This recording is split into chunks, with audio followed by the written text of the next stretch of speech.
Subscribe our KC Trichy YouTube channel. Like, share, and comment.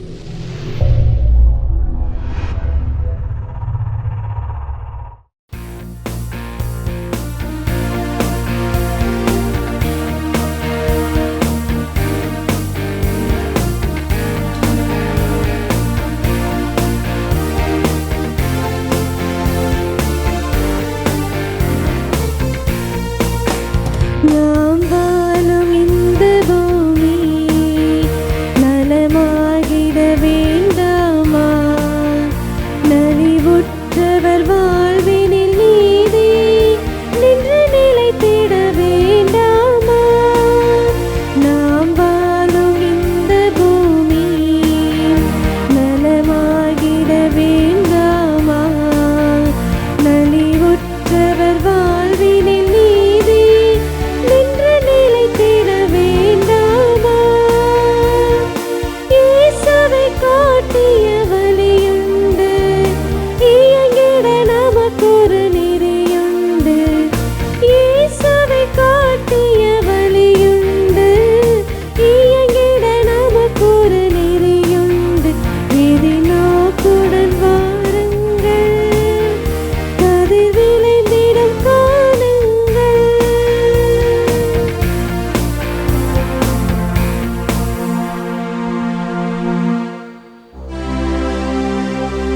தந்தை மகன் தூய ஆவியாரின் பெயராலே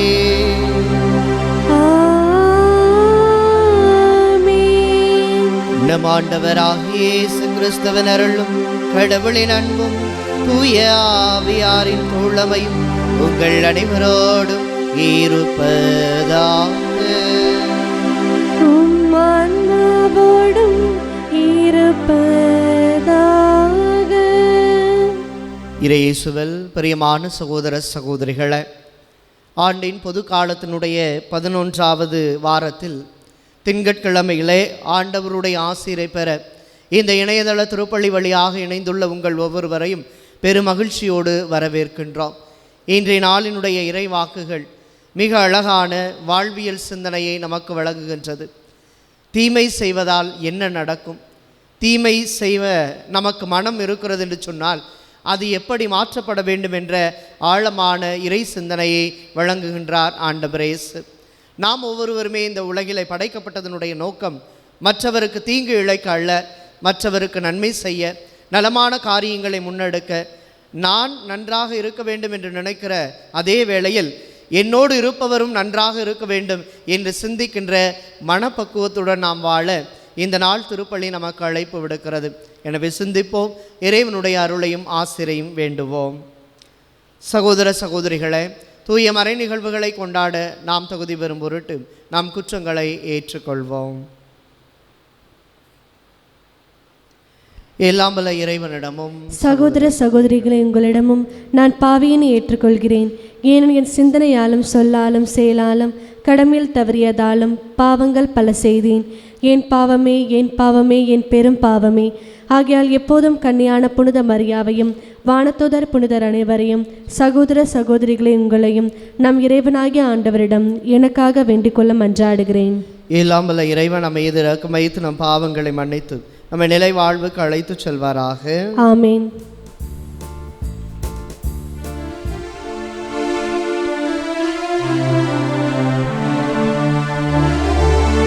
ஆண்டவரே இரக்கமாயிரும்.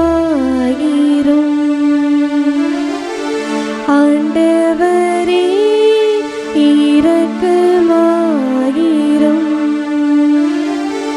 கிறிஸ்துவே இரக்கமாயிரும். கிறிஸ்துவே இரக்கமாயிரும். ஆண்டவரே இரக்கமாயிரும். ஆண்டவரே இரக்கமாயிரும். மன்றாடுவோமாக. இறைவா, உம்மை நோக்கி இருப்பவர்களாகிய எங்களால் உம்மையன்றி வலுவற்ற எதையும் செய்ய எங்களால் இயலாது. எனவே உம் கட்டளைகளை நிறைவேற்றி எங்கள் விருப்பத்தாலும் செயலாலும் உமக்கு உகந்தவர்களாக என்றும் வாழ அருள் புரிவீராக. உம்மோடு தூய ஆவியாரின் ஒன்று ஒரே இறைவனாய் என்றென்று வாழ்ந்து ஆட்சி செய்கின்றவர் வழியாக உம்மை மன்றாடுகின்றோம்.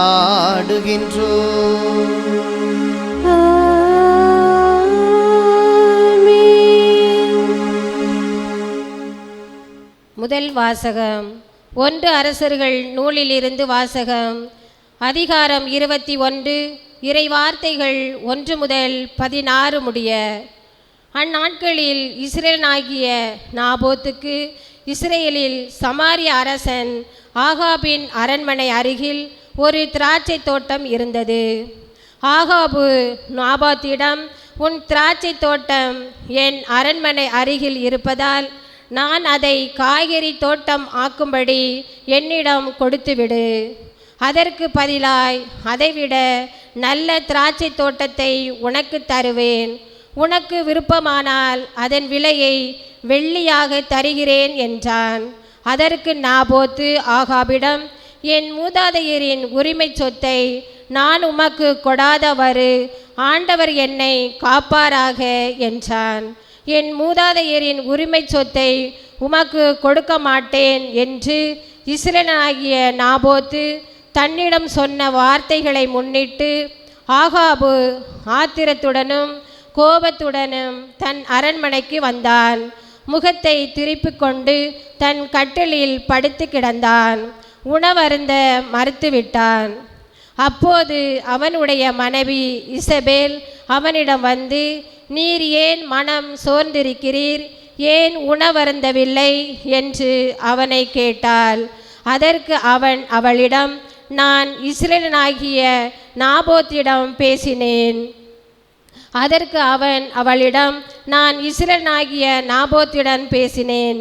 உன் திராட்சை தோட்டத்தை அதற்காக வெள்ளிக்கு எனக்கு கொடுத்துவிடு. உனக்கு விருப்பமானால் அதற்கு பதிலாக வேறு திராட்சை தோட்டத்தை தருவேன் என்றேன். அதற்கு அவன், என் திராட்சை தோட்டத்தை உமக்கு தரமாட்டேன் என்று சொல்லிவிட்டான் என்றான். அப்போது அவன் மனைவி இசபேல் அவனை நோக்கி, இஸ்ரேலின் அரசராகிய நீர் இப்படியா நடந்து கொள்வது? எழுந்திரு, உணவருந்தி மனமகிழ்வாய் இரும். இஸ்ரேலனாகிய நாபோத்தின் திராட்சை தோட்டத்தை நானே உம்மிடம் ஒப்படைக்கிறேன் என்றாள். எனவே அவள் ஆகாபின் பெயரால் மடல்கள் எழுதி அவற்றில் அவனது முத்திரையை பொறித்து அம்மடல்களை நாபோத்துடன் நகரில் குடியிருந்த பெரியோருக்கும் உயர்குடி மக்களுக்கும் அனுப்பினாள். அம்மடல்களில் அவள், நீங்கள் ஒரு நோன்பு அறிவித்து நாபோத்தை மக்கள் முன்னிலையில் அமரச் செய்யுங்கள். அவனுக்கு எதிராய் இழி மனிதர் 2 ஏவிவிட்டு, நீ கடவுளையும் அரசரையும் பழித்துரைத்தாய் என்று அவன் மீது குற்றம் சாட்ட செய்யுங்கள். பின்னர் அவனை வெளியே கொண்டு போய் கல்லால் எறிந்து கொன்று போடுங்கள் என்று எழுதியிருந்தாள். நாபோத்துடன் அந்நகரில் குடியிருந்த பெரியோரும் உயர்குடி மக்களும் இசபேல் தமக்கு அனுப்பிய மடல்களில் எழுதியிருந்தவாறே செய்தனர். அவர்கள் ஒரு நோன்பு அறிவித்து நாபோத்தை மக்கள் முன்னிலையில் அமர்த்தினர். அப்பொழுது அந்த இழி மனிதர் 2 வந்து நாபோத்துக்கு எதிரே உட்கார்ந்தனர். அந்த இழி மனிதர் மக்களை பார்த்து, நாபோத்து கடவுளையும் அரசரையும் பழித்துரைத்தான் என்று அவர் மீது குற்றம் சாட்டினர். எனவே அவர்கள் அவனை நகருக்கு வெளியே கொண்டு போய் கல்லால் எறிந்து கொன்றனர். பிறகு அவர்கள், நாபோத்து கல்லால் எறியுண்டு மடிந்தான் என்று இசபேலுக்கு செய்தி அனுப்பினர். நாபோத்து கல்லால் எறியுண்டு மடிந்ததை இசபேல் கேட்டவுடன் அவள் ஆகாபை நோக்கி, நீ எழுந்து சென்று இஸ்ரேலனாகிய நாபோத்து உமக்கு விற்க மறுத்த அதே திராட்சை தோட்டத்தை சொந்தமாக்கி கொள்ளும். நாபோத்து உயிரோடு இல்லை, அவன் இறந்து போனான் என்றாள்.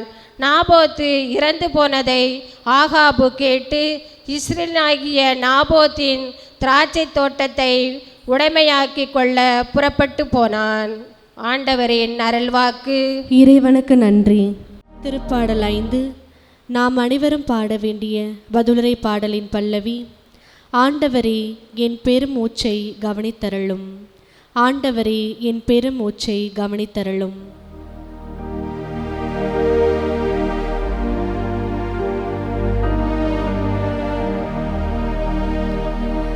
ஆண்டவரே என் பெருமூச்சை கவனித்தருளும். ஆண்டவரே என் பெருமூச்சை கவனித்தருளும். ஆண்டவரே என் விண்ணப்பத்திற்கு செவி சாய்த்தருளும். என் பெருமூச்சை கவனித்தருளும். என் அரசே என் கடவுளே என் கெஞ்சும் குரலை கேட்டருளும். ஆண்டவரே என் பெருமூச்சை கவனித்தருளும். ஆண்டவரே என் பெருமூச்சை கவனித்தருளும். ஏனெனில் நீர் பொல்லாங்கை பார்த்து மகிழும். இறைவன் இல்லை உமது முன்னிலையில் தீமைக்கு இடமில்லை. ஆணவமிக்கோர் உமது கண்முன் நிற்க மாட்டார். ஆண்டவரே என் பெருமூச்சை கவனித்தருளும். ஆண்டவரே என் பெருமூச்சை கவனித்தருளும். ஆண்டவரே என் பெருமூச்சை கவனித்தருளும்.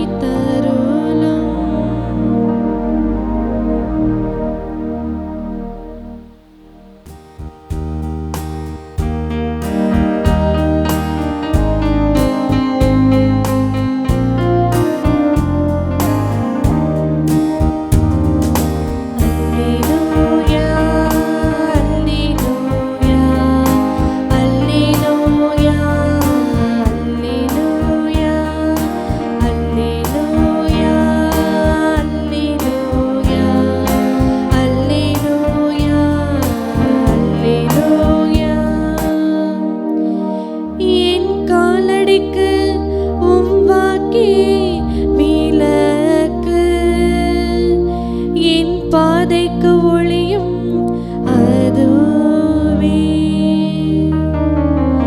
அல்லேலூயா அல்லேலூயா அல்லேலூயா அல்லேலூயா.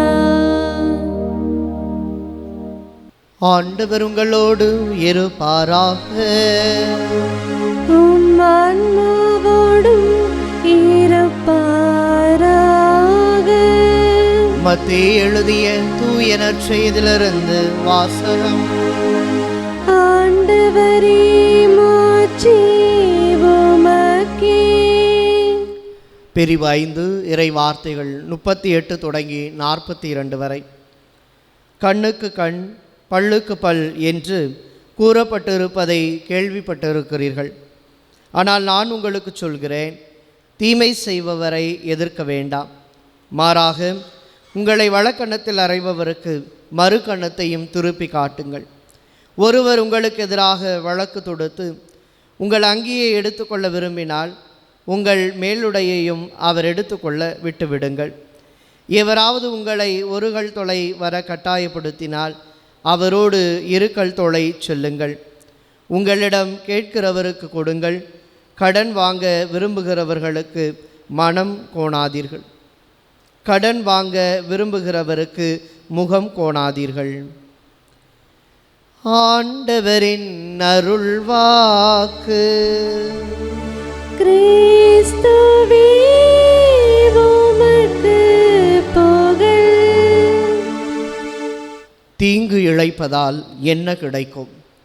இயேசுவில் பிரியமான சகோதர சகோதரிகளே, ஆண்டவருடைய ஒவ்வொரு நாள் கனவுகளும், ஆண்டவர் நம்மை இந்த உலகத்தில் படைத்ததனுடைய நோக்கமும் என்னவென்றால், நாம் எல்லாரும் நன்மை செய்யவும், நல்ல காரியங்களை நிகழ்த்தவும், நடைமுறை வாழ்க்கையில் எது நலமாக இருக்கிறதோ அதை பெற்று மகிழ வேண்டும் என்பதுதான் உண்மையாகவும் அவருடைய பார்வையில் ஆசீர்வாதமாகவும் இருக்கிறது என்பதை விவிலியத்தினுடைய தொடக்கத்திலே நாம் பார்க்கிறோம்.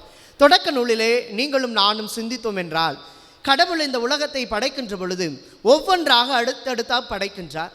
அடுத்தடுத்து அவர் படைக்கின்ற பொழுது படைப்பினுடைய சிகரமான மனிதரை அவர் கடைசியிலே படைக்கிறார். தொடக்க நூல் 1ஆம் அதிகாரம் 26, 27 கடவுள் இந்த மானிடரை படைக்கிற பொழுது நம் உருவிலும் நம் சாயலிலும் உண்டாக்குவோம் என்று அவர் படைக்கின்றார். எனவே இதற்கு முன்னதாக நீங்கள் அந்த படைப்பினுடைய நிகழ்வினை சற்று ஆழமாக யோசித்தீர்கள் என்றால், ஒவ்வொரு முறையும் கடவுள் படைத்த பின்பு இது நல்லது என்று கண்டார். ஆக கடவுளுடைய பார்வையில் எல்லாம் நல்லதுதான். கடவுள் பார்க்கின்ற ஒவ்வொன்றை நலமாக நல்லவையாகத்தான் என்றுமே பார்க்கிறார். ஆனால் படைக்கப்பட்ட மனிதன்தான் அந்த நலமான பார்வையை தீங்கான பார்வையாக, நலமான வாழ்வுதனை தீங்கு இழைக்கும் வாழ்வாக மாற்றிவிட்டான், மாற்றத்திற்கு உட்படுத்தி விட்டான் என்பதை விவிலியத்தின் தொடக்கத்திலே நம் தொடக்க பெற்றோர் ஆதாம் ஏவாளின் வழியாக பார்த்தோம். அன்புக்குரியவர்களே, நம்முடைய வாழ்வு நாள் முழுவதுமாக கடவுள் நாம் நன்றாக இருக்க வேண்டும் என்று நம்முடைய வாழ்வை ஆசீர்வாதமாக கொடுத்தார். ஆகாய் புத்தகம் 2:19 இன்று முதல் நான் உன்னை ஆசீர்வதிப்பேன் என்று கடவுள் ஒவ்வொரு நாளும் நம்மை ஆசீர்வதிக்கிறார். ஏசாயா புத்தகம் 41:10 நீதியின் வழக்கரத்தினால் நான் உன்னை தாங்குவேன், அஞ்சாதே திகையாதே, நான் என்றும் உன்னோடு இருக்கிறேன் என்று சொல்லி நம்மை தேற்றுகின்ற கடவுளாக, நம்மை வழிநடத்துகிற கடவுளாக, நம் மீது அருள் வரங்களை பொழிகின்ற கடவுளாகவே என்றுமே இருக்கின்றார். எனவே தான் பிரியமானவர்களை விவிலியத்தில் நாம் பார்க்கிறோம், 365 நாள் நம்முடைய ஆண்டில் இருக்கிறது என்றால் 365 முறை அஞ்சாதே நான் உன்னோடு இருக்கிறேன் என்று சொல்லும் அளவு கடவுள் இந்த உலகில் இருக்கிற நம் மீது அன்பு கொண்டிருக்கின்றார். நன்மை செய்து வாழ வேண்டும், தீங்கு இழைக்கக்கூடாது, தீமை செய்யக்கூடாது, நன்மையான காரியங்களில் அடியெடுத்து வைக்க வேண்டும் என்பதுதான் கடவுள் விரும்புகிறார் என்றால் இன்றைய நாளினுடைய இறை வாக்குகள் அப்படித்தான் அமைகின்றன. நாம் ஒவ்வொருவருமே தீங்கு செய்வதால் என்ன நடக்கிறது, தீங்கு இழைப்பதால் என்ன நமக்கு கிடைக்கிறது என்பதை சிந்தித்து பார்க்க அழைப்பு விடுக்கிறது இன்றைய இறை வாக்கு வழிபாடு. இன்றைய முதல் வாசகம் மிக அருமையான ஒரு வாழ்வியல் சிந்தனையை உள்ளடக்கியது. முதல் வாசகத்தை இந்த திருப்பலியை கண்ட பின்பு அல்லது இந்த திருப்பலிக்கு பின்னர் ஒரு முறை எடுத்து மிக அருமையாக ஆற அமர்ந்து உட்கார்ந்து அந்த பகுதியை வாசித்து பாருங்கள்.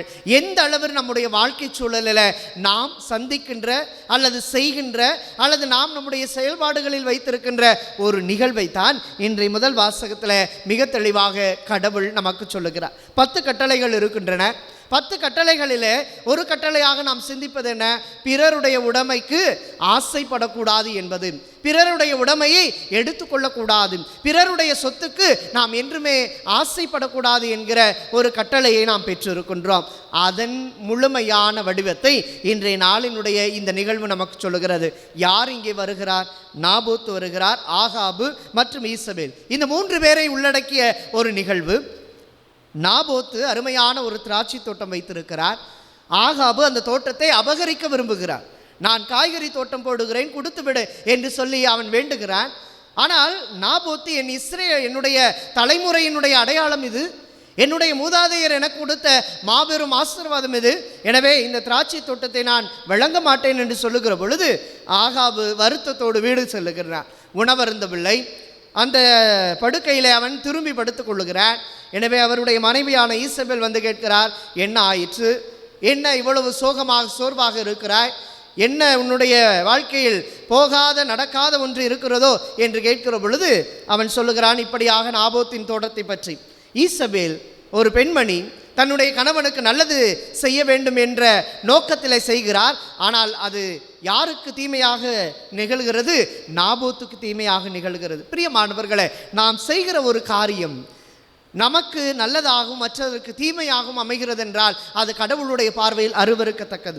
இன்றைய உலகம் மிக மோசமாகவும் பல்வேறு விதங்களில் சிந்தித்து பார்க்கிற பொழுது அது ஒரு சுயநல உலகமாகவே இருக்கிறது. என்ன நான் வாழ்வதற்கு யாரையும் அழித்து விடலாம் என்ற ஒரு சிந்தனை. நான் நன்றாக இருப்பதற்கு யாருக்கு வேண்டுமானால் தீமை இழக்கலாம், தீமை செய்யலாம், தீங்கு இழைக்கலாம் என்ற ஒரு பார்வையில் இருக்கின்றது. நான் நன்றாக இருக்க வேண்டும், அவ்வளவுதான். யார் வளர்ந்தால் என்ன, வளராவிட்டால் என்ன, யார் எப்படி இருந்தால் எனக்கு என்ன, அவர்கள் எங்கு போனால் எனக்கு என்ன, எனக்கு உணவு கிடைக்கிறதா, நான் சாப்பிடுகிறேனா, நான் தூங்குகிறேனா, எனக்கு எல்லாம் கிடைக்கிறதா, நான் விரும்புகின்ற வாழ்க்கை எனக்கு இருக்கிறதா, அடுத்தவனை பற்றி எனக்கு என்ன கவலை என்று ஒரு விதமான அவசர உலகிலே, அடுத்தவன் மீதான அக்கறையற்ற ஒரு உலகிலே நாம் வாழ்ந்து கொண்டிருக்கிறோம். அதைவிட அன்புக்குரியவர்களே, நாம் நன்றாக இருக்க மற்றவருக்கு தீமை செய்து தீங்கு இழைத்து அவர்களை பல்வேறு விதமான சோதனைக்கும் வேதனைக்கும் உள்ளாக்குகிற, கவலை கண்ணீரோடு வாழ செய்கின்ற கசப்பான உலகத்தில் நீங்களும் நானும் வாழ்ந்து கொண்டிருக்கின்றோம். அப்படி ஒரு நிகழ்வு தான் இங்கே அரங்கேறுகிறது. பாருங்கள், அந்த ஈசபேல் என்ற பெண்மணி அந்த ஆகாபு என்பதனுடைய அரசனுடைய முத்திரையோடு அங்கிருக்கிற பெரியவர்களுக்கு கடிதம் எழுதி நாபோத்தை அன்றைய நாளிலே அமரச் செய்து அவன் மீது கல்லெறிந்து அவனை கொலை செய்ய வேண்டும் என்ற ஒரு கொடூரமான திட்டத்தை உருவாக்குகின்றார். அதை 2 பேரை அனுப்பி ஏவி விட்டு தூண்டி விட்டு இவன் இப்படித்தான் அரசனுக்கு எதிராக பேசுகிறான் என்று சொல்ல வைத்து அவன் மீது பழி சுமைத்து அங்கே கல்லால் எறிந்து அவன் கொல்லப்படுகிறான் என்று சொன்னார். அதை கேட்டு இங்கு இருக்கிற ஒரு பார்வைதான் மனதிற்கு பதவிதைக்கின்ற ஒன்றாக இருக்கிறது. அதை கேட்டு மகிழ்கிறார்கள். யாரு? ஆகாபும் ஈசபேலும் அவனோடு இருந்தவர்களும் மகிழ்ச்சி கொள்கிறார்கள். ஒருவன் கொலை செய்யப்படுவதிலே மகிழ்ச்சி கொள்கிறார்கள் என்றால் எவ்வளவு அரக்க குணத்தோடு அவர்கள் வாழ்கிறார்கள் என்பதை பாருங்கள். இன்றைய நாளிலே நாம் தீங்கு இழைக்கிற பொழுதெல்லாம் அப்படிப்பட்ட ஒரு மனநிலை தான் இருக்கிறது. இன்னொருவருக்கு தீங்கு இழைக்கிறோம், தீமை செய்கிறோம், துரோகம் செய்கிறோம், ஏமாற்றுகிறோம், அவர்களை நம்ப வைத்து கழுத்தறுக்கிறோம் என்று சொன்னால் அரக்க குணத்தோடு நாம் அடுத்தவருக்கு எதிரான தீமையை ஏவி விடுகிறோம் என்று அமைகிறது. அன்புக்குரியவர்களை, ஈசபேல் செய்த அந்த காரியம், அங்கே ஆகாபு மகிழ்ச்சி அடைந்த காரியம் கடவுளுடைய பார்வையில் ஆசீர்வாதமற்ற, தலைமுறை தோறும் அங்கே சாபத்துக்கு உள்ளாக்கப்பட்ட ஒரு நிகழ்வாக மாற்றப்படுகிறது. எனவே அங்கே இறைவாக்கினர் வழியாக கடவுள் வாக்கு உரைக்கின்றார், நீ நாபோத்தினுடைய வாழ்வை எடுத்ததால், அவனை கொலை செய்ததால் உனக்கான தண்டனை இப்படியாக அமைகிறது என்று கடவுள் சொல்லுகின்ற ஒரு வாக்குறுதி இன்றைய நாளினுடைய முதல் வாசகத்தில் நிறைவு பெறுகிறது. நீங்கள் தொடர்ந்து வருகிற பொழுது வாசிக்க கேட்பீர்கள், எப்படி அன்றைய நாளில் ஆகாபு சாக்கு உடை அணிந்து ஆண்டவர் முன்பாக தாழ்ச்சியோடு தான் செய்தது தவறு என்று அவன் உணர்கிற பொழுது அவனுக்கு என்ன கிடைத்ததென்றால் கடவுளின் பார்வையில் மன்னிப்பும், ஆனால் செய்த தவறுக்கு ஒருபோதும் தண்டனை கிடைக்காது என்று நாம் நினைத்து விடக்கூடாது. உப்பை தின்னவே தண்ணி குடிச்சு தான் ஆகணும்.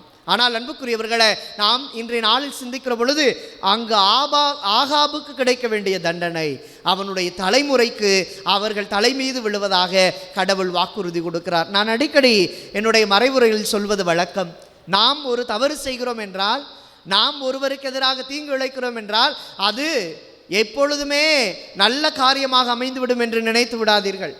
நான் செஞ்சுட்டேன், எனக்கு தான் ஒன்றும் ஆகலையே, நான் சந்தோஷமாக தானே இருக்கிறேன், எனக்கு என்ன மகிழ்ச்சி இல்லாமல் இருக்கா, பணம் காசு இல்லாமல் இருக்கா, நிலபுலம் இல்லாமல் இருக்கா, சொத்து சுகம் இல்லாமல் இருக்கா, பெயரும் புகழும் பதவியும் பட்டும் இல்லாமல் இருக்கா என்று சிலர் எண்ணிக்கொள்ளலாம். ஆனால் நம்முடைய வாழ்க்கையிலே கடவுள் எல்லாம் நமக்கு கொடுப்பதாக நீங்கள் நினைக்கலாம். ஆனால் உங்களுடைய தலைமுறைகளை ஆசிர்வதிப்பது நீங்கள் செய்கிற செயல்களால் இருக்கிறது. நீங்கள் தீங்கு இழைக்கிறீர்கள் என்றால் இந்த தீங்கின் வழியாக எனக்கு எதுவும் கிடைக்கவில்லை என்று நினைக்காதீர்கள். தீங்கு செய்கிற பொழுதெல்லாம் அது உங்கள் தலைமுறைக்கான ஆசீர்வாத இன்மையாக மாறுகிறது. நீங்கள் தீமை செய்கிற பொழுதெல்லாம் உங்கள் தலைமுறையினுடைய தலை மீது அந்த சாபம் கீற்றானது விழுகிறது என்பதை இன்றைய நாளினுடைய முதல் வாசகம் தெளிவாய் சொல்லுகிறது. அதைத்தான் இன்றைய நற்செய்தியிலே ஆண்டவர் இயேசு அழகாய் சொல்லுகிறார். தீமை செய்யாதீர்கள், அதை உங்கள் வாழ்வில் எடுத்துக்கொள்ள வேண்டாம், நன்மை செய்யுங்கள், நல்லது செய்யுங்கள், நற்செயல்கள் செய்யுங்கள். உங்களை எவ்வளவு அவமான வேதனைக்கு அவர்கள் உள்ளாக்கினாலும், எவ்வளவு காரியங்களை உங்களுக்கு எதிராக திருப்பினாலும் நீங்கள் கவலை கொள்ளாதீர்கள்.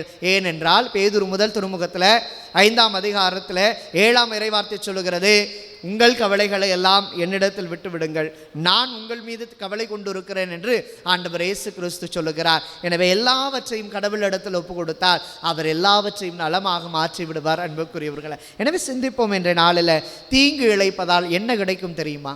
முதலில் நிம்மதி இருக்காது. மகிழ்ச்சி இருக்காது, மன நிறைவு இருக்காது, உறவு இருக்காது, நம்பிக்கை இருக்காது. எதுவுமே இல்லாத பட்சத்தில் எதை கொண்டு நாம் வாழப்போகிறோம்? ஆனால் இன்றைய நாளில் இயேசு மிக தெளிவாக சொல்லுகிறார், நன்மை செய்ய கற்றுக்கொள்ளுங்கள், நலமான காரியங்களை முன்னெடுக்க பயிற்சி எடுத்துக்கொள்ளுங்கள். தீமை என்பது உங்களுடைய வாழ்வில் இருக்கிறது என்றால் அதை புறக்கணித்து விடுங்கள்.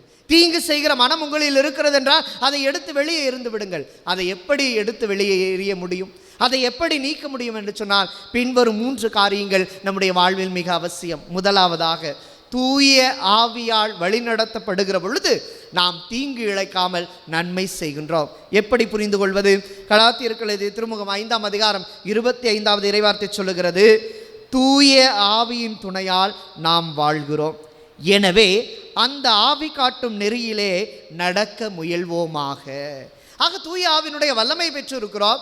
தூய ஆவியினுடைய நிழலில் நாம் பயணித்தோம் என்று சொன்னால் தீங்கு யாருக்கும் இழைக்காத மனம் நம்முடைய வாழ்க்கையில் இருக்கும். இதைத்தான் ரோமியர்கள் எழுதிய திருமுகம் 8:14 வாசிக்கிறோம். கடவுளின் ஆவியால் இயக்கப்படுகிறவர்களே கடவுளின் மக்கள். நாம் நல்லது செய்கிறோம் என்றால் நாம் கடவுளின் மக்கள், தீங்கு இழைக்கிறோம் என்றால் நாம் சாத்தானின் கைகொள்ளிகள். எனவே சிந்திப்போம். முதலாவதாக கடவுள் சொல்வது, தீங்கு இழைக்காமல் இருப்பதற்கு தூய ஆவியின் வழியில் நடப்போமாக. இரண்டாவது, அன்புக்குரியவர்களை, நன்மை செய்து வாழ கற்றுக்கொள்வோம். தீமை செய்ய வேணாம். யார் நமக்கு தீமை செஞ்சாலும் பரவாயில்ல. நம்ம பேரை கெடுக்கிறாங்களா, நமக்கு எதிராக மொட்டை கடிதாசி போடுறாங்களா, நம்மளை பார்த்து கண்டது கடியதெல்லாம் பேசுகிறாங்களா, எதை பற்றியும் கவலைப்படாமல் கடவுளுடைய பாதத்தில் வந்து உட்கார்ந்து எல்லாவற்றையும் அவற்றை கொடுத்துட்டு நீங்கள் உங்களுடைய வழியில் நன்மை செய்வதில் என்றும் நிலைத்திருங்கள். இதுதான் இரண்டாவது சிந்தனை. ஏனென்றால் ரோமியர்கள் எழுதிய திருமுகம் 12:21 புனித பவுல் வழியாக இறைவன் சொல்லுகிறார், தீமை உங்களை வெல்ல விடாதீர்கள், நன்மையால் தீமையை வெல்லுங்கள். ஆக அடுத்தவர் எனக்கு இதெல்லாம் செய்கிறார், நானும் அதை செய்து விடுகிறேன் என்று பழிவாங்க துடித்தோம் என்று சொன்னால் நாம் நன்மை செய்வதிலிருந்து விளங்கி தீமை செய்கிற, தீங்கு இழைக்கிற ஒருவராகவே கடைசி வரை நம்முடைய வாழ்வை வைத்துக் கொள்ளுகிறோம். ஆக நாம் நன்மை செய்கிற பொழுது தீமை நம்மை விட்டு விலகுகிறது. இதைத்தான் பேதுரு தன்னுடைய முதல் திருமுகத்தில் 4:19 நன்மை செய்வதில் நிலைத்திருந்து படைத்தவரிடம் தங்களை ஒப்படைப்பார்களாக, அவர் நம்பத்தக்கவர் என்று பார்க்கிறோம். எனவே நாம் நன்மை செய்வதில் நிலைத்து அதில் நடைபெற கற்றுக்கொள்வோமாக. இறுதியாக அன்புக்குரியவர்களை, நாம் ஒவ்வொருவரும் தீங்கு இழைக்காமல் இருக்க வேண்டும் என்று சொன்னால் ஆண்டவருக்கு அஞ்சி வாழ்வோமாக. இதை செய்தால் கடவுள் தண்டிப்பார், இப்படி சென்றால் அது கடவுளுக்கு விரோதமானது, இந்த காரியத்தை மேற்கொண்டால் அது கடவுளுடைய பார்வையில் நியாயமாக இருக்காது என்று கடவுள் மீதான அந்த அச்சம், கடவுள் பயம் இருக்கிற பொழுது நாம் நம்முடைய கரங்களை எடுத்து வைக்கிற பொழுதும் கால்களை எடுத்து வைக்கிற பொழுதும் சிந்தித்து தெளிவோடு கடவுளின் பார்வையில் நல்லதை செய்வோம் என்பதை சிந்திக்கிறோம். இதைத்தான் மலாக்கி புத்தகம் 4:2 சொல்லுகிறது, என் பெயருக்கு அஞ்சி நடக்கின்ற உங்கள் மேல் நீதியின் கதிரவன் எழுவான். எனவே நாம் ஒவ்வொருவரும் நம்முடைய வாழ்க்கையில் செய்யக்கூடிய தீங்கினால் வருவது என்னவோ நமக்கான இழப்பு மட்டும்தான். ஆனால் நன்மை செய்கிற பொழுது நாமும் வளர்கிறோம், மற்றவரையும் வளர்ச்சியை நோக்கி அழைத்து செல்லுகிறோம், நாமும் மகிழ்கிறோம், மற்றவருக்கு மகிழ்ச்சியை கொடுக்கிறோம், நாமும் நல்லதை தேடுகிறோம், மற்றவருக்கும் நல்வழி காட்டுகிறோம். எனவே தீங்கு இழைப்பதை நிறுத்திவிட்டு, தீமை செய்வதை நிறுத்திவிட்டு நன்மை செய்ய, நற்காரியங்கள் புரிய கடவுள் நம்மை அழைக்கின்றார். அத்தகைய அழைப்பலை வேரூன்றி தொடர்ந்து இறைவனுடைய ஆசிரை பெற திருப்பலி வழியாய் மன்றாடுவோம். ஆமேன்.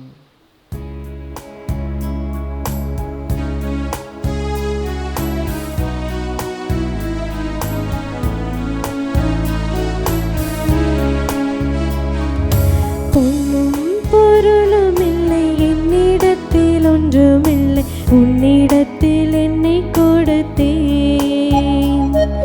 பொன்னும் பொருளும் இல்லை, என்னிடத்தில் ஒன்றுமில்லை, உன்னிடத்தில் என்னை கொடுத்தேன்.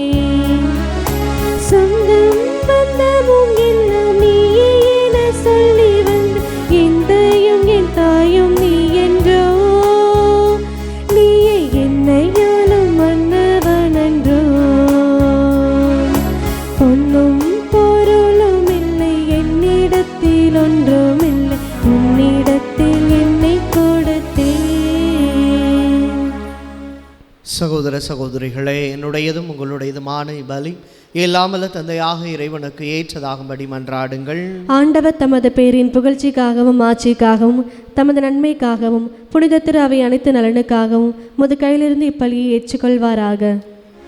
இறைவா, மக்கள் இனத்தார் ஒப்பு கொடுக்கும் இந்த பரச காணிக்கைகள் எங்களுக்கு ஊட்டமளிக்கும் உணவாகவும் எங்களை புதுப்பிக்கும் அருளடையாளமாகுமாறு திருவிழமானே. அதனால் இவற்றின் அருள் உதவி எங்கள் உடலுக்கும் மனதுக்கும் என்றும் குறைவுபடாமல் கிடைக்க அருள் புரிவீராக. எங்கள் ஆண்டவராகிய கிறிஸ்து வழியாக உம்மை மன்றாடுகின்றோம்.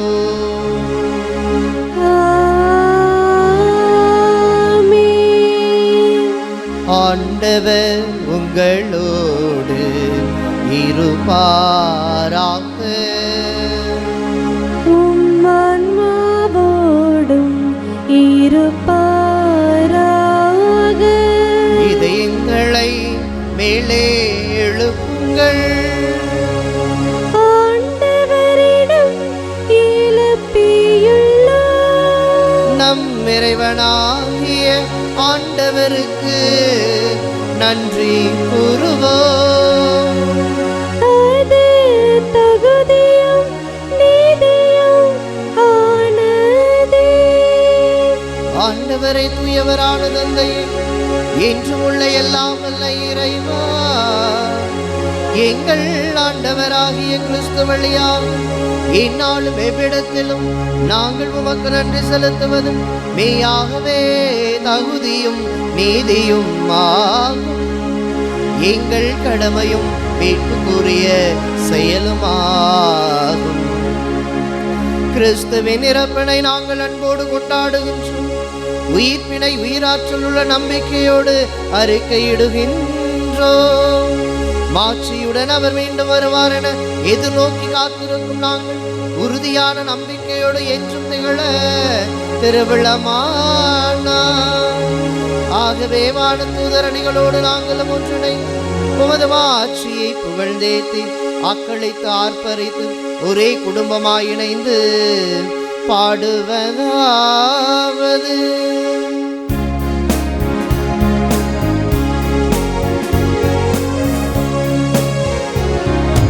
தூயவர் தூயவர் தூயவர் வான்படைகளின் கடவுளம் ஆண்டவர்.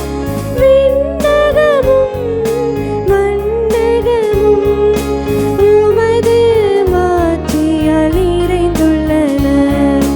உன்னதங்களிலே ஓசன்னா, உன்னதங்களிலே ஓசன்னா. ஆண்டவர் பெயரால் வருகிறவர் ஆசி பெற்றவர்.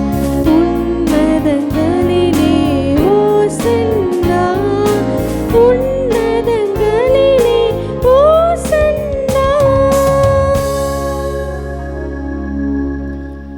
ஆண்டவரே, நீர்மையாகவே தூயவர், தூய்மை அனைத்துக்கும் ஊற்று. ஆகவே உம்முடைய ஆவியை பொழிந்து இக்காணிக்கைகளை தூய்மைப்படுத்த உம்மை வேண்டுகின்றோம். இவ்வாறு எங்கள் ஆண்டவர் இயேசு கிறிஸ்துவின் உடலும் இரத்தமுமாக எங்களுக்கு இவை மாறுவனவாக.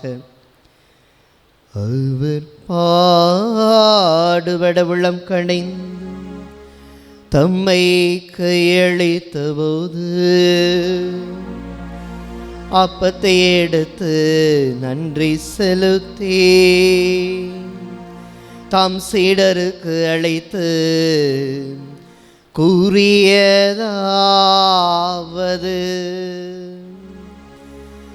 அனைவரும் இதிலிருந்து பெற்று உண்ணுங்கள், ஏனெனில் இது உங்களுக்காக கையளிக்கப்படும் என் உடல்.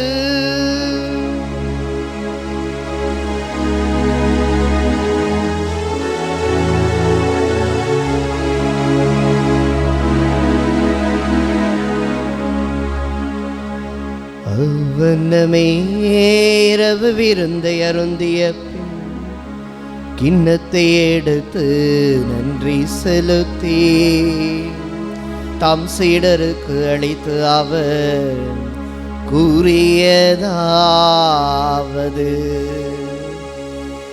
அனைவரும் இதிலிருந்து பெற்று பருகுங்கள்,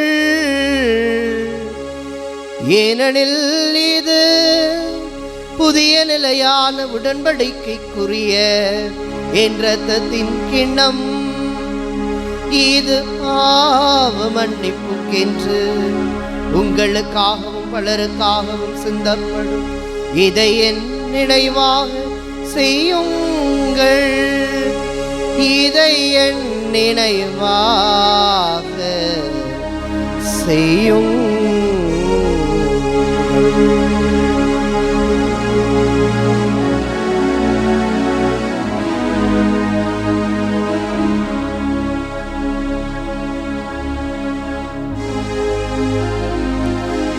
நம்பிக்கையின் மறை பொருள். ஆண்டவரே, நீர் வருமளவும் உமது இறப்பினை அறிக்கையிடுகின்றோம், உமது உயிர்ப்பினையும் எடுத்துரைக்கின்றோம். ஆகவே ஆண்டவரே, நாங்கள் கிறிஸ்துவின் இறப்பினை உயிர்ப்பினும் நினைவூர்ந்து வாழ்வதரும் அப்பத்தையும் மீட்பளிக்கும் கிண்ணத்தையும் உமக்கு ஒப்புக் கொடுக்கின்றோம். உம் திருமணேன்று உமக்கு ஊழியம் புரிய தகுந்தவர்கள் எங்களை ஏற்றுக்கொண்டீர், எனவே உமக்கு நன்றி செலுத்துகின்றோம். மேலும் கிறிஸ்துவின் உடலிலும் இரத்தத்திலும் பங்கு கொள்ளும் எங்களை தூய ஆவியார் ஒன்று சேர்க்க வேண்டும் என மை தாழ்மையுடன் மன்றாடுகிறோம். ஆண்டவரே, உலகெங்கும் பரவியிருக்கும் உமது திரு அவையை நினைவு கூர்ந்தருளும். எங்கள் திருத்தந்தையிலேயோ எங்கள் ஆயர் ஆரோக்கியராஜ், எல்லா திருநிலையினர் ஆகிய அனைவரோடும் உமது திரு அவை அன்பில் நிறைவேறச் செய்தருளும். தந்தையே, உயிர்த்தெழும் என்ற நோக்குடன் செயல்கொள்ளும் எங்கள் சகோதர சகோதரிகளையும் இறந்தோர் அனைவரையும் இரக்கத்துடன் நினைவு கூர்ந்து உமது திருமுக ஒளியினுள் ஏற்றருளும். எங்கள் அனைவர் மீதும் இரக்கமாயிரும். கடவுளின் கன்னி தாயான புனித மரியா, அவருடைய கணவரான புனித யோசேப்பு, புனித திருத்தூதர்கள், உலகில் உமக்கு உகந்தவராயிருந்தோர் ஆகிய புனிதர் அனைவருடனும் நாங்கள் நிலைவாழ்வில் பங்கு கொள்ளும் தகுதி பெற்று உம் திருமகன் இயேசு கிறிஸ்து வழியாக உம்மை புகழ்ந்தேத்தும் வரமருள உம்மை மன்றாடுகின்றோம். இவர் வழியாக இவரோடு இவரில் எல்லாம் வல்ல இறைவனாகிய தந்தையே, தூய ஆவியாரின் ஒன்று எல்லா புகழும் மாற்றியும் என்றென்றும் உமக்கு உரியதே. ஆமென், ஆமென், ஆமென். நாளும் நன்மை செய்து வாழ நம் ஆண்டவர் இயேசு கற்றுக் கொடுத்தவாறு இணைந்து மன்றாடுவோம். விண்ணுலகில் இருக்கிற எங்கள் தந்தையே, உமது பெயர் தூயதென போற்ற பெருக, உமது ஆட்சி வருக, உமது திருவுளம் விண்ணுலகில் நிறைவேறுவது போல மண்ணுலகிலும் நிறைவேறுக. எங்கள் அன்றாட உணவை இன்று எங்களுக்கு தாரும். எங்களுக்கு எதிராக குற்றம் செய்வோரே நாங்கள் மன்னிப்பது போல எங்கள் குற்றங்களை மன்னியும். எங்களை சோதனைக்கு உட்படுத்தாதேயும், தீமையிலிருந்து எங்களை விடுவித்தருளும். ஆண்டவரே, தீமை அனைத்திலிருந்து எங்களை விடுவித்து எங்கள் வாழ்நாளில் அமைதியை கனிவுடன் அருள உம்மை மன்றாடுகின்றோம். உமது இரக்கத்தின் உதவியால் நாங்கள் பாவத்திலிருந்து எப்போதும் விடுதலை பெற்று யாதொரு கலக்கம் இன்றி நலமாயிருப்போமாக. நாங்கள் எதிர்நோக்கி இருக்கும் பேரின்பத்துக்காகவும் மீட்பராகிய இயேசு கிறிஸ்துவின் வருகைக்காகவும் காத்திருக்கின்றோம். ஏனெனில் ஆட்சியும் வல்லமையும் மாட்சியும் என்றென்றும் உமதே. ஆண்டவரே இயேசு கிறிஸ்துவே, அமைதியை உங்களுக்கு விட்டுச் செல்கின்றேன், என் அமைதியையே உங்களுக்கு அளிக்கிறேன் என்று உம் திருத்தூதர்களுக்கு மொழிந்திரேன். எங்கள் பாவங்களை பாராமல் உமது திரு அவையின் நம்பிக்கையை கண்ணோக்கி உமது திருவுள்ளத்திற்கு ஏற்ப அதற்கு அமைதியையும் ஒற்றுமையையும் அளித்தருள்வீராக. என்றென்று வாழ்ந்து ஆட்சி செய்கின்றவர் நீரே. ஆமென். ஆண்டவருடைய அமைதி உங்களோடு என்றும் இருப்பதாக. உம் ஆன்மாவோடும் இருப்பதாக. ஒருவருக்கொருவர் ஆண்டவர் இயேசு வழங்கும் அமைதியை பகிர்ந்து கொள்வோம். உலகின் பாவங்களை போக்கும் இறைவனின் செம்மறியே, எங்கள் மேல் இரக்கமாயிரும். உலகின் பாவங்களை போக்கும் இறைவனின் செம்மறியே, எங்கள் மேல் இரக்கமாயிரும். உலகின் பாவங்களை போக்கும் இறைவனின் செம்மறியே, எங்களுக்கு அமைதியை அளித்தருளும். இதோ இறைவனின் செம்மறி, இதோ உலகின் பாவங்களை போக்குவதற்காக வந்தவர்.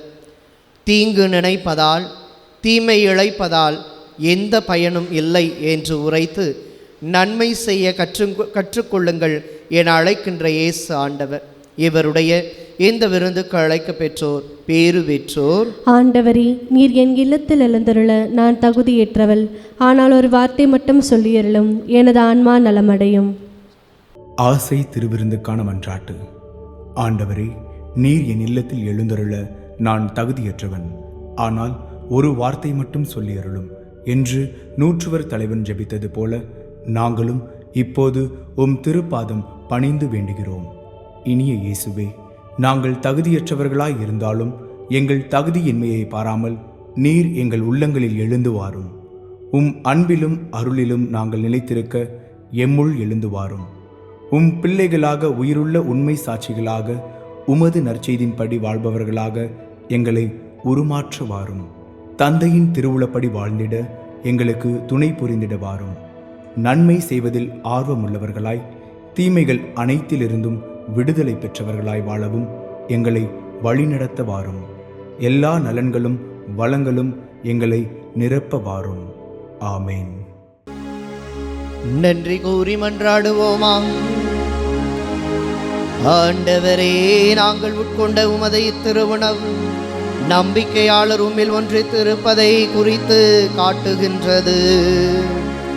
அதுபோல உமது திரு அவையிலும் ஒற்றுமையை அது என்றும் விளைவிக்க அருள்வீராக.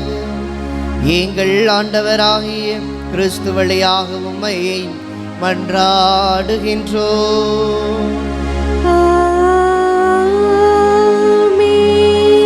ஆண்டவர் உங்களோடு இருப்பாராக. உம் ஆன்மாவோடும் இருப்பாராக. எல்லாம் வல்ல இறைவன் தந்தை மகன் தூய ஆவியார் உங்களுக்கு ஆசி வழங்குவாராக.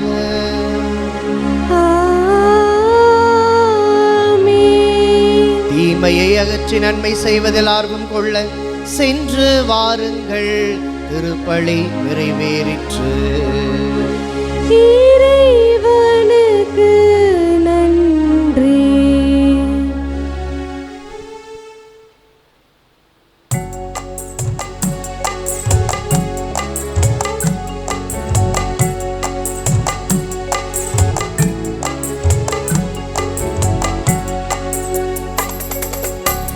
கோடான கோடி மக்கள் குறைகளை தீர்ப்பவனே, கொள்ளையழகோடி எங்கள் ஆலயம் அமர்ந்தவனே. கோடான கோடி மக்கள் குறைகளை தீர்ப்பவனே, கொள்ளையழகோடி எங்கள் ஆலயம் அமர்ந்தவனே.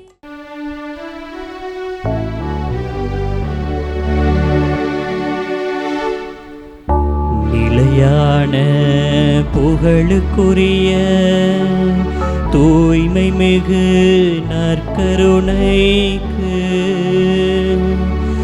எல்லா காலமும் ஆராதனையும் புகழும் மாட்சியும் உண்டாக கடவதே. தந்தை மகன் தூய ஆவியாரின் பெயராலே ஆமென்.